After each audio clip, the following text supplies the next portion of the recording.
Warning, this content is not safe for work and may not be suitable for all audiences. r/askreddit. What is the greatest screw it, I'll do it myself in history? Canadian soldier Leo Major and his friend Willie Arsenault were scouting a Dutch town called Zwolle that had been captured by Germans in World War II. On this scouting trip, the two had decided to liberate Zwolle together, but were spotted and Arsenault was killed. Major, enraged, killed 2 Germans while the rest fled. On the outskirts of the town, Major intercepted a vehicle, disarming the soldiers there. He told a French-speaking soldier that all the Canadian artillery would be firing on the town in the morning, and decidedly let the Nazi free to spread the rumor, even returning his weapon as a total alpha move. That night, Major decided to single-handedly liberate the town. Arming himself with many weapons, he made explosions and noise, making it sound like the entire Canadian army was there. Several times that night, Major went back and forth from Zwolle to the Canadian base, taking 8 to 10 German prisoners each time.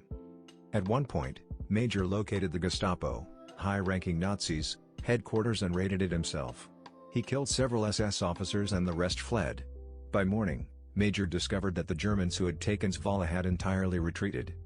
I should also mention that Major was a sniper who had only one eye from a phosphorus grenade explosion years prior and remained in the military because he insisted he only needed one eye to aim his weapon and that to him, he looked like a pirate. The Dutch town of Zwolle was liberated by a one-eyed sniper.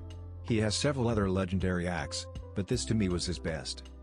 Edit, some details, including the return of a Nazi's weapon. Damn, I just did some more reading on this guy.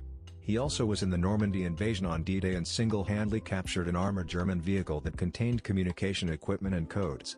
After he lost his eye, but before this incident, this mother clucker single-handedly captured 100 German soldiers. He started with one, killed the soldier's friend, then used his prisoner to force their commanding officer to surrender. As he was leading a group of his prisoners back to the Canadian front lines, SS spotted him and opened fire. Major gave 0 clucks and continued on his merry way, dropped the first group off, ordered a tank to go kill the SS guys, then after they got killed he personally marched the rest of his nearly 100 prisoners back to camp. Why? He was frozen and wet when he saw the first 2 soldiers and wanted them to pay. A general tried to give him the Distinguished Conduct Medal for this and Major refused because said general was incompetent and in no position to be giving medals. Shortly after he survived a landmine, and guys, this is still before Zwolle. As if his balls weren't big enough already, after World War II he returned to fight in the Korean War and receives another Distinguished Conduct Medal. While the Canadian forces were trying to capture a hill the Chinese currently was defending, Major led 18 men as an elite sniper/scout force to a hill in the middle of the Chinese forces and opened fire. His team were able to take the hill. A couple hours late, 14,000 Chinese reinforcements returned to take back the hill. Major refused, found cover for his men and was able to hold back the Chinese through the night. I vote for Major for most badass Canadian by a landslide. In 1888, Alman Brown Stroger, an undertaker, noticed he was losing a lot of business to the other undertaker in town. He found out that the other undertaker's wife was a telephone operator, and when she intercepted people asking to be connected to Stroger's funeral home, the operator would route the call to her husband's funeral home instead. 3 years later, Stroger patented the automatic teller exchange, a system which allowed telephone users to make calls without the need for human operators, single-handedly destroying an entire workforce. Donald Knuth is one of the big names in computer science. Back in the 1960s he set out to write the definitive texts on computer programming and analysis of algorithms. The first 3 volumes came out and he started the 4th in the early/mid 1970s. He was unhappy with how the newer printing/editions were typeset, and so he took a summer to solve that problem. A decade later the 4th volume still had not been completed, but as a consolation prize we got TeX, later extended to the more commonly used LaTeX, without question the most comprehensive and powerful language for creating documents with heavy technical requirements. It is a strange mix of a markup language like HTML and a compiled language like C. It is completely free and has been for well over 30 years and is probably the most bug-free piece of software I've ever seen. Certainly for its size and scope, there's not much out there of comparable quality. There is literally no mathematics that cannot be properly typeset in TeX/LaTeX. Its default style is instantly recognizable to any working mathematician. It is used across nearly all STEM fields, and there are hundreds, if not thousands, of journals that only accept manuscripts written in LaTeX. It wasn't until the early 2000s that drafts of the 4th volume started to appear. Nobody has seemed to mind. probably the time Nando Parado and Roberto Canessa decided they couldn't wait around any longer and legged it for 10 days across the Andes with no warm clothes, climbing gear, or food except some scraps of their dead friends stuffed into a sock. They finally found someone out in the middle of nowhere, Sergio Catalan, who rode horseback all night and then took a bus to get some help. The mountain climbers had come from the wreckage of a crashed plane that everyone had been looking for over 2 months. They needed help for the other survivors who were injured and starving.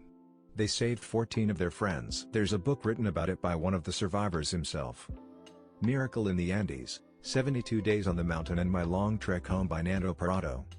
I never watched the movie, but the book still gets me to this day. It is one of the most disturbing depictions of humans' ability to survive even under the deadliest circumstances. A really humbling read, reminding us of our own fragility and how terrible fleeting everything truly is. It's got to be Amo Koivunen. He was a Finnish soldier in the Second World War when the Finns were trying to reclaim land from the Soviets.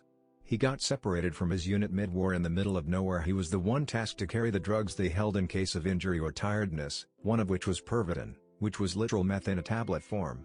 Instead of just taking 1 or 2, he downed the whole bottle and went on a weeks-long methed-up rampage. He got hit by a landmine, evaded Soviet soldiers, caught a bird and ate it raw, all while on skis. He finally made it back to finish lines where on arrival, he weighed only 90 pounds or so and had a heart rate of 200 beats per minute. He ended up living for another 45 years. I'm surprised no one's mentioned Catherine the Great of Russia. She decided her husband was useless, which, granted, he was, and proceeded to set up a military coup to overthrow him. Even with the plan being discovered early, she dressed herself in military garb and marched with her new army, which had just sworn loyalty to her, down to Peter's palace, where he was forced to resign the throne, all without a single drop of bloodshed. At least until Peter turned up dead sometime later under shady circumstances, but honestly for a military coup it was pretty non-violent. If saying "cluck it, I'm ruling Russia myself" isn't great, I dunno what is. I mean, it's right there next to her name for a reason. The giant Norse axeman who held the choke point at the Battle of Stamford Bridge. By the time the bulk of the English army had arrived, the Vikings on the west side were either slain or fleeing across the bridge. The English advance was then delayed by the need to pass through the choke point presented by the bridge itself. The Anglo-Saxon Chronicle has it that a giant Norse axeman, possibly armed with a Dane axe, blocked the narrow crossing and single-handedly held up the entire English army. The story is that this axeman cut down up to 40 Englishmen and was defeated only when an English soldier floated under the bridge in a half-barrel and thrust his spear through the planks in the bridge, mortally wounding the axeman. Not a very old story. Maji or the Mountain Man lived in a very remote village of India whose route to nearby was blocked a mountain and hence villagers had to climb it every time. And they had to do the daily to get essential supplies. During one of these trips, his wife fell down the mountain. He loved her a lot. He tried first to persuade the government to do a mountain tunnel project there but to vain. So he went on alone to break the entire mountain with just an axe. He did that for 10+ years and finally succeeded. There is a Bollywood movie on him too titled Manji, the Mountain Man. James Clerk Maxwell was idolized by Einstein as being the father of modern physics. Not only did he formulate the classical theory of electromagnetic radiation, but just for shits and giggles he calculated exactly what Saturn's rings were made from using pure mathematics. It wasn't until Voyager 1 and 2 passed by and took photos in the early 80s did we get confirmation that Maxwell was right. He then calculated how to take a color photograph in 1855. This was then achieved in 1861 and is recognized as the first ever color photograph. In 1947 a guy named Thor Heyerdahl was trying to prove his theory that the Polynesian islands were settled by people from South America, not Asia. Nobody believed him because it was thought that crossing such a large ocean with the technology they had back then was impossible.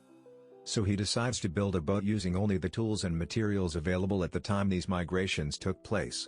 And then he sailed that boat across the Pacific Ocean, nearly dying in the process, but ultimately making it to the Polynesian islands. Juan Pujol Garcia was a Spaniard who created his own counterintelligence operation for the Allies during World War II. Initially, he approached British and American intelligence to offer them his services, but both countries rebuffed him. Undeterred, Garcia created a fictional persona as a pro-fascist Spanish official and got himself recruited by the Nazis, who directed him to travel to Britain to recruit agents. Instead, Garcia created a network of fictitious agents and sub-agents using publicly available information like newspapers and travel brochures.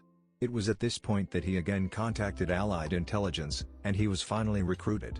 Garcia continued his work throughout the war, and for the same operation, he received both a knighthood from the British and the Iron Cross from Nazi Germany. The Nazis never realized that he was a double agent. Metallica fired Dave Mustaine, 1983, because he was sort of a control freak and wanted to take the band in a more prog/jazz metal direction. He was also abusing drugs and was known for violent behavior at the time.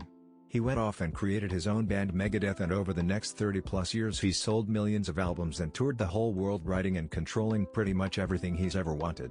It seems they've all now patched things up. Dude is an absolute genius beast of a guitarist/songwriter. Also, when guitarist Hillel Slovak died, 1988, John Frusciante was a 19-year-old kid and a huge fan of the Red Hot Chili Peppers. He was heartbroken and didn't want to see the end of his favorite band. So he went and auditioned to play lead guitar. He got the gig. Helped take them to the top of the charts. The rest is history. Today he's considered one of the greatest rock guitarists out there. Martine Rothblatt, founder of SiriusXM and unbelievable polymath, was told her daughter Genesis had 3 months to live. She had been diagnosed with a type of pulmonary arterial hypertension which was fatal. The disease causes too much pressure in the blood vessels leading from the heart to the lungs, causing them to narrow and not carry enough oxygen. So Rothblatt quit all of her other work and went to the library to save her daughter. Even though she had zero background in the field, she figured out a cure and in the process founded United Therapeutics, which is a billion-dollar biotechnology company. Rothblatt's life story is amazing. Claire Lemlich taking the stage at a union meeting in 1909 to declare a general strike after the older male union leaders told the working girls that there really wasn't a point in striking and it would be too hard, just be patient and deal with it. So 20-year-old Claire interrupts them, climbs up on the stage, and shouts at the crowd that she's tired of just talk, time to strike. And everyone went for it, instant agreement of the workers. Wow, this got some attention, so editing to add that I dug up my old research, a translation of what she said, originally in Yiddish, was I have listened to all the speeches and I have no further patience for talk. I, too, have worked and suffered, and I am tired of talk. I move that we go on general strike. Now. Leroy Jenkins. Here's a notable mention, albeit somewhat obscure. Sam Regenstrief once made 40% of the dishwashers in the USA at the time. He fell ill with a kidney stone and went to his local hospital in Indiana. Upon leaving, he was disgusted by the waiting times and quality of care. He took matters into his own hands and created a hospital and founded the Regenstrief Institute. This institute helped map the genome of COVID-19 and translated its finding into 20+ languages, helping the world fight this virus. Edit, showering me with all the treasure. My first time gold and silver, I'm thrilled. Marie Curie, Polish/French chemist and physicist who, without going into great detail, died of constant exposure to radiation while seeking a cure for others, more or less sacrificed herself as a human guinea pig knowing full well the consequences of her actions. Here in Scotland we have many Marie Curie charity shops who provide funds for hospices and the like. I'm pretty sure she's responsible for saving my ass and many countless others for her pioneering works. Was quoted in July 1912 as saying, "Cluck it, I'll do it myself." Allegedly. During the American Revolution, John Paul Jones sailed over to England to burn down British naval ships. He succeeded, of course, and made back safely. After the revolution he was even pardoned by the town that he burned most of the ships in. And then he met Jimmy Page and Robert Plant and the rest is history. Damn, gonna do bottom like that? A man who was a tractor mechanic company owner made a good chunk of money and bought a Ferrari. He felt that the car wasn't as good as it could be, and it wasn't very comfortable, so he brought his complaints all the way to Enzo Ferrari, the owner of the company. Enzo insulted the man, saying a mere tractor mechanic didn't know how to make a sports car. That sparked a rivalry that lasts to this day. That man was Ferruccio Lamborghini. Thank you for watching Redditlore. If you liked this video, please like and subscribe for new content daily.